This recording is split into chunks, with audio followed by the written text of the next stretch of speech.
మహాగణుడును మహోన్నతుడును పరిశుద్ధుడును నిత్య నివాసి అయిన యేసుక్రీస్తు పరిశుద్ధ నామమున ఈ ఉదయకాల శుభములు మీకు తెలియజేస్తున్నాను. ఇది నా దేవుని యొక్క వాగ్దానము. వెదకుడి మీకు దొరకను. లూకాసు వార్త 11వ అధ్యాయము 9వ వచనం. ప్రభువు మనందరికి ఇస్తున్నటువంటి వాగ్దానము, మీరు వెదకండి మీకు దొరుకుతుంది అని అంటాడు.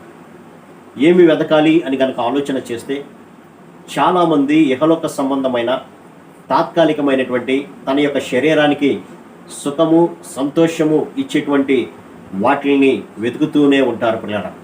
కానీ ప్రభువు సెలవిస్తున్నటువంటి మాట ఏంటంటే, ఈ శరీర సంబంధమైనటువంటి మీ కోరికలన్నీ కూడా తాత్కాలికమైనది, అవి కాదు, కానీ శాశ్వతంగా ఉండేటువంటి మీ ఆత్మ సంబంధమైనటువంటి వాటి కొరకు మీరు వెతకండి, అప్పుడు అవన్నీ కూడా అనుగ్రహించబడుతుంది అని ప్రభు సెలవిస్తున్నారు.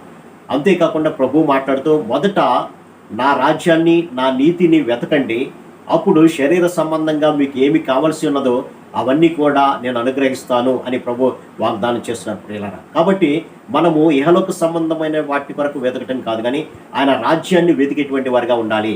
ఆయన రాజ్యము అనగా ఆయనే. కాబట్టి క్రీస్తును మనము వెతికేటువంటి వారిగా ఉండాలి. అంతేకాకుండా ఆయన నీతిని వెతికేటువంటి వారిగా కూడా ఉండాలి. ఆయన నీతిని వెతకడము అనగా క్రీస్తుని మనము కనుగొని ఆయనే స్వంత రక్షకునిగా అంగీకరించినప్పుడు ఆయన ఇచ్చేటువంటి నీతిని మనం ధరించుకోగలుగుతాం పిల్లల. కాబట్టి యేసు క్రీస్తుని ఎందుకు మనము వెతకాలి అని కనుక ఆలోచన చేస్తే, ఆయన సమస్త మానవాళి కొరకు తన యొక్క రక్తాన్ని చిందించారు పిల్లల. ప్రతి మానవుడు కూడా పాపము చేసి దేవుడి నుంచి దూరం అయిపోయి నిత్యమైనటువంటి నరకానికి వెళ్ళిపోతున్నాడు పిల్లల. ప్రతి మానవుడు దేవుని యొక్క చేతిలో నుంచి చేజారిపోయి తన యొక్క తాత్కాలికమైనటువంటి సుఖాల కోసము తన యొక్క శరీరాశలను, తన యొక్క నేత్రాశలను, తన యొక్క జీవపు డంబాన్ని నెరవేర్చుకుంటూ ఇహలోక సంబంధమైనటువంటి సాతాను యొక్క చేతిలో వాడు చిక్కుకొని పోయి దేవుని నుంచి దూరం అయిపోయాడు పిల్లట.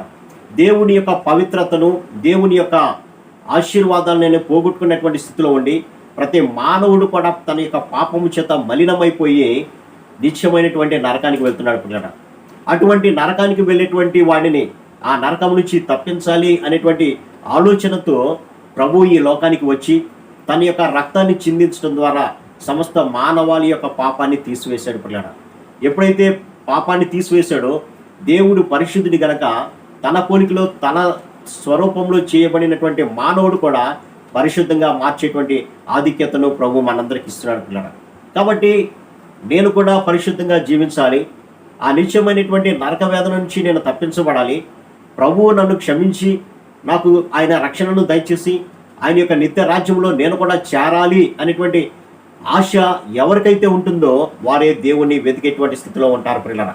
కాబట్టి అటువంటి వారు దేవుని యొక్క రాజ్యాన్ని అనగా ఆయనను వెతికినట్లయితే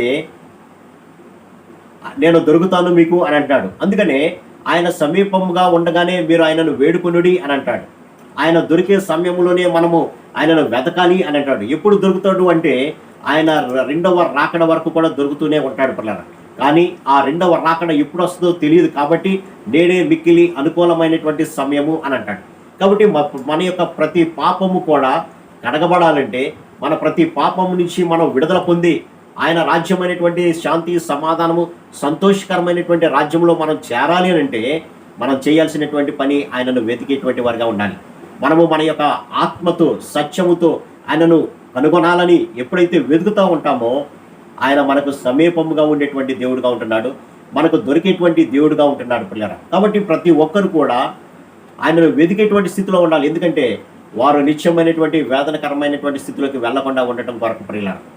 కాబట్టి ఆయన అంటున్నటువంటి మాట, ఇదిగో నేను సమీపముగానే ఉన్నాను, నేను నా 2 చేతులు చాపి మీ కొరకు ఎదురు చూస్తున్నాను, ఎవరైనా దేవుని వెతకువారు కలరేమోనని ఆయన ఆకాశం నుంచి పరిశీలన చేస్తున్నాడు పిల్లరా. అయితే నీవు నేను చేయాల్సినటువంటి పని ఏంటంటే, నా కొరకు నా పాపముల నిమిత్తమై నేను మరణించవలసి ఉండగా నా స్థానంలో ప్రభువు మరణించాడే, నాకు క్షమాపణ దయచేశాడే, నిత్యమైనటువంటి నరకం నుంచి నన్ను తప్పించి ఆయన రాజ్యంలో ఆయన ప్రక్కన కూర్చోటి పెట్టుకునే భాగ్యాన్ని నాకు ఇస్తానని వాగ్దానం చేశాడే అని నమ్మి విశ్వసించి ఆయన వద్దకు వచ్చినప్పుడు ప్రభు వాగ్దానం చేసినట్టుగా ఆయన మనకు దొరికేటువంటి స్థితిలో ఉంటున్నాడు. కాబట్టి ఆయనను వేడుకుందాం, మన ప్రతి పాపాన్ని ఒప్పుకొని విడిచిపెట్టి ఆయన కనికరాన్ని పొంది ఆయనను మన సొంతం చేసుకుని ఆయన రాజ్యంలో చేరదాం. అట్టి కృపా పరిశుద్ధాత్మ దేవుడు మనందరం దయచేయను గాక. ఆమేన్. ప్రార్థన. సర్వశక్తుడా, ప్రేమ గల మా తండ్రి, నేను సమీపంగా ఉండేటువంటి దేవుడిని వాగ్దానం చేసావు ప్రభా. ఎవరైతే నన్ను వెతుకుతారో నేను వారికి దొరుకుతానని వాగ్దానం చేస్తానైనా. కాబట్టి మా ప్రతి అవిధేయతను తీసివేసుకోవడానికి, మా ప్రతి పాపాన్ని మీ రక్తంలో కడుగు శుద్ధి చేసుకోవడానికి మిమ్మల్ని సమీపించి మిమ్మల్ని వెతకి కనుగొని మీ రాజ్యాన్ని లో చేరే భాగ్యం ప్రతి బిడ్డకు దయచేయమని యేసు నామమున అడిగి పెట్టుకుంటున్నాం తండ్రి. ఆమేన్. God bless you.